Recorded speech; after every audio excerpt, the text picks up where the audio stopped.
Hello and welcome to From the BLN. This is the instant reaction to Tottenham Hotspur 3, Burnley 0. An opening day defeat for the Clarets on their return to the Premier League. 2 goals from Richarlison, 1 from Johnson. But perhaps the scoreline doesn't tell the whole story. I'm Andrew Greaves, with me Paul Woodhouse and Simon Evans stateside. Simon, I mean, you'll look at the results and go, Spurs 3, Burnley 0, pretty much par for the course, predictable, etc., etc. I think you actually predicted it at half-time. But it was a bit more nuanced, wasn't it, let's say, than perhaps previous trips to the Tottenham Hotspur Stadium? Yeah, I mean, I think if you're a neutral watching that game, you'd leave and think you probably saw what you'd expected to see from newly promoted Burnley at Tottenham. I think if you're watching it from our point of view, from a Burnley perspective, you'd say, there were different parts to that game, weren't there? There was the opening 5-10 minutes, which was abysmal. I mean, we totally froze. We looked like a rabbit in the headlights, like we've never played in a big stadium before. And we were up against players. Oh my goodness, these are world-class players, and what are we doing on the field with them? It was awful start, and then massive credit to them really for sort of recovering from that and gradually growing into the game during that first half. I thought we had some really good passages, probably from about 25 minutes towards half time, that sort of period.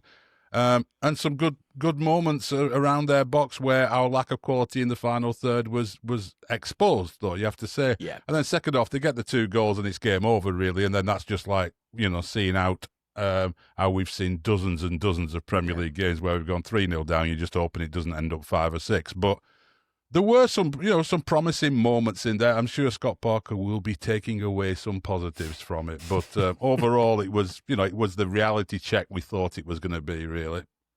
Yeah, and Woody, I mean, the fear was after that first goal went in, actually, this could be 3-0 before half-time, because we saw that so many times, didn't we, in the last Premier League season under Vincent Kompany, where you concede, then you concede again quickly, and suddenly that game is completely out of reach. There was some pleasing passages. I mean, as Simon said, it looked a bit rabbit in the headlights. None some more as when Dubravka fell foul of the new 8-second holding rule by giving away a corner. Looked like he'd not read the rule book over the summer. But ultimately, all 3 goals, would you say, are avoidable? I mean, I guess there's build-up and passages where you kind of think if we'd have intervened there. I know it's all kind of hypothetical, but do you see those goals as avoidable? It shows you the difference, doesn't it, straight away? And the work, like you say, I thought we equipped ourselves after the first 10 minutes particularly well. Some of our transitional play and counter-attacking was really rather incisive. There was a case of fluffing our lines once or twice, wasn't there? I mean, if you look particularly in the second half, that Hannibal chance, Anthony's done that thing, dropping it on his foot and just squeezing the ball inside. If he's hit it first time, it's 1 apiece. They then go the other end, and he scores a world, and that's the difference there and then. That sort of thing wasn't happening last season, and we know that kind of thing happens this season, and there's your difference in a nutshell. And so it's one of those things where that's what you're up against. But I thought there was a lot of things to be, pleased about. But it's, we could be saying this at Christmas and be anchoring the bottom of the table. What were you pleased about, Woody? What were you particularly pleased about? I was pleased with like we were saying, with the transitional play. I thought we played out from the back. I thought we broke very well, and we essentially some of the pressing of Tottenham when they had the ball defensively. I thought we did relatively well. Put the willies up them a bit, didn't we? Really, with some of the pressing, forced them into kind of unforced errors. Perhaps not enough, and as many as we would have done in the Championship, but there was definitely, Woody, some enforced errors there, wasn't there, from that Tottenham backline? Yeah. I thought Foster played well. Yeah, Simon, just a word on Foster, because we've mused, shall we say, it's probably the fairest way of saying it, as whether we should be starting Premier League games with Lyle Foster. he won't have done his chances any harm, will he, today? I mean, as Woody said, his hold-up play at times was superb. The way he was bringing in Anthony into play. It seemed to be kind of an Anthony ball forward for Lyle to run onto, Anthony to catch up and go beyond, Lyle to get in. He's not really had a sniff at goal, perhaps a little bit unlucky to get pulled up for a foul when he did have a kind of side to goal. But he won't have done his chances any harm. He looks fitter. He looks a bit more dynamic, dare I say. I mean, we've still not got a goal from him. But do you think Foster plays more of a part than perhaps we were expecting him to this season? I don't know. He did all right, didn't he? He did all right. He had some good moments, and like you say, linked up quite well with Jadon Anthony. You just don't feel he's gonna trouble defences though. No. I mean, he's linking up well and so on. And so maybe the role for Lyle Foster could be, if we play that kind of system, alongside somebody who's going to score goals, and dragging defenders around and stretching people and working and so on. Maybe, that's why he's probably looked better the times he's played out on wide. Yeah. Sometimes players, he looks like a big centre forward. I think he probably isn't, though. I mean, he's not brilliant in the air. He's not getting into those positions in the box where you think he's like, he's getting in the right positions. He's just not taking the chances and so on. Maybe he is more of a support striker, really, and we're just looking at him the wrong way, because there are some qualities there. There's no doubt, but there were some good individual displays in there. I mean, there were some who didn't really shine. I thought, Son struggled, I think, on the right hand side a bit. But Kyle Walker, I just want to say, all this nonsense we heard about how his legs have gone. I mean, that sprint from across the field where he's taking not only does he sprint, he's taking a throw in on the left-hand side, and suddenly he's back in the right-back position, mopping up and seeing the ball out, isn't he? And mopping up and seeing the ball out, exactly, getting there for the young Tottenham, I think it was Brenner Johnson, wasn't it? Yeah. So, I thought you could see him organising a bit as well. So, I'd take those as some of the positives, but we weren't really good enough, were we? No, absolutely not. And just looking at kind of what Scott Parker will think he needs. I mean, Scott Parker's last couple of interviews, press conferences, he's talked about, we still think we need to strengthen in areas. Woody, obviously up front, we know we've got Breuer in the door, perhaps just not quite fit enough to play a part. When Ugo Chukwu came on, I thought he looked positive. He had a chance. Looked to break up play. I think, he'll settle. Is he going to be looking at that back line and thinking, well, one of two things, really.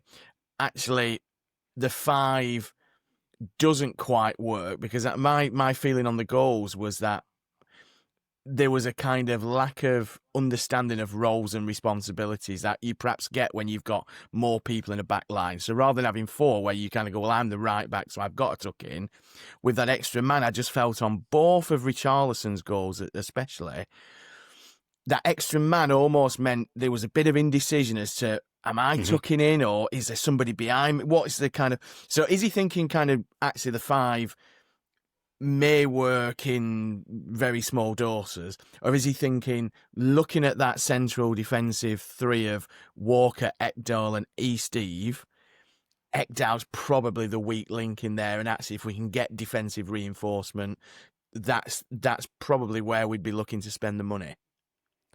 Well, if you play whoever you play at the back, if you look at the better sides in the Premier League,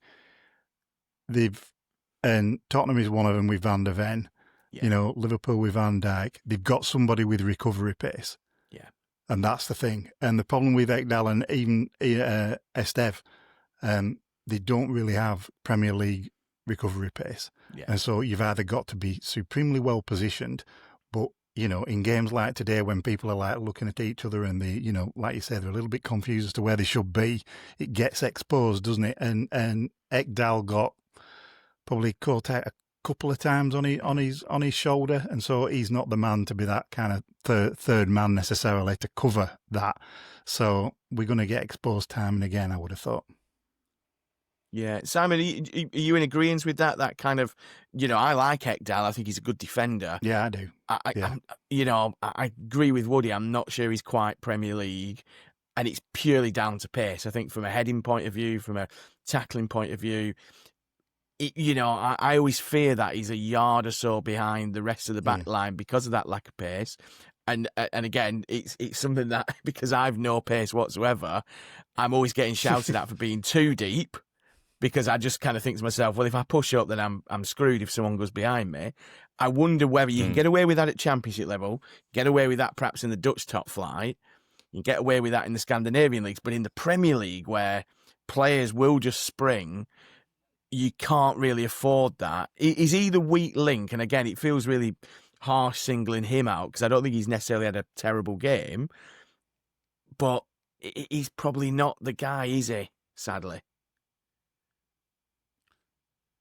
He might not be in terms, definitely not in terms of pace. I think he could be the guy on the ball, couldn't he, and bringing it out and that side of it. But to be honest, I was a bit more concerned about Esteve, to be honest, because I think we've been building our hopes this season that we've got this, and I've called him a Champions League quality defender loads of times based on his performances in the Championship. We've been hanging our hat on the fact that we've got Esteve there, we've got Kyle Walker there. That'll give us some solidity. And I felt that from Kyle Walker today. I didn't feel it from Esteve. I saw Esteve looking like a player who's realising, I've got to step up a level here. Now, before people start screaming about that, we'll see whether he can step up a level. I'm not saying he can't, but I think we saw today, less of a Rolls Royce. I'm not going to draw. There was other cars being brought into our chat, weren't there? I think I called him a Dacia Sandero, didn't I? Which it seems a little bit harsh, given his performances last year. Maybe he was a bit more sort of Ford Mondeo today. Like he was like Rover 75, perhaps. I don't think they do the Mondeo. They certainly don't do the Rover 75. Yeah. Maybe a second hand. But he got caught, didn't he? He was He was being stretched more. He was being asked different questions than he was getting asked last season, and he didn't come up with an answer to all of them. So, and as far as the back five thing, look, it's the second time we've played that way, as far as we know, in a proper, certainly in a proper sort of match, first competitive game like that. But you're right. But you can fix that. You can fix that when those situations. Should know who's taking Richarlison. It doesn't matter what system you're playing. Somebody's got to take Richarlison on those, and they were just giving him too much room. Even the overhead kick, spectacular a goal as it is, and everyone's just going to say wonderful goal. He still had room to do that without him kicking somebody's head off, didn't he? He stepped 2 yards off his defender's ante there. Yeah. Just a quick word on Spurs. I'm sure we'll in the debrief episode that'll be out on Monday, we'll get into looking ahead to Sunderland, who have beaten West Ham at home today. Perfect start for them in the Premier League. But just a word on Spurs. I mean, a lot's made of Spurs' mentality and kind of the this kind of culture that seems to exist where they struggle and things like that. A lot of players, none more so than Richarlison, playing with a smile on the face. Kudos looks a good player, which, we know from West Ham last year, Woody. I mean, obviously, dreadful season last season, 22 Premier League defeats, I think it was, for Spurs. Thomas Frank, we know, is a good manager. Is there something there to suggest that Spurs might be looking at the top end of the Premier League table, or is it a kind of, well, it's Burnley on the opening day, and we perhaps gifted them a bit of a gimme? They probably. I mean, I would have thought that their fans thought it was a bit of a gimme, and at the end, it did turn out to be a little bit of a gimme. And there is a way of looking at that game and saying all they had to do was presses at the beginning of both halves, and that was enough. And they had the option of being able to kind of stand off, and for all that nice build-up play. We still didn't trouble them necessarily, so they would have thought it was a fairly comfortable day at the office, and there's a lot for them to build on. I think they'll be very happy. I mean, if Richarlison getting 2 goals, they're going to be extremely happy about. With Solanke coming back, they're going to be very happy with Kudos. That other lad in the middle of the park played extremely well. Yeah. And they've got Van der Ven. I mean, they should be top half. That's the thing. They should not be languishing at the bottom part of the table. So I can only see them getting better and having a reasonably good season. They'll have a better season than us, let's put it that way. Well, if they can get Solanke and Richarlison going together and either playing together or rotating them in and out during a game, that gives them goals. Yeah. And they've got pretty much. I really rate that Porro. I mean, Yeah, he's I class. think I like him. he's very good. And then they seem to have got Spence going as well. I was impressed by them, the shape of them, and they weren't firing on all cylinders. But it's not. You can see Spurs making a push for the top 4 this season, I think, because there's a gap there for them to move into, isn't there? Really, I don't think United are going to be quite ready for it, and our Chelsea. We don't know what to expect from Chelsea, so I could see Spurs getting in the Champions League conversation, as they say. Yeah, definitely. Big test for them next week. They're away at Manchester City. We'll do the more considered debrief for the Monday episode as well. Until then, until Monday, do watch Match of the Day tonight. Have a look at some of the highlights, because there were a couple. But until Monday, and we see you again, up the Clarets.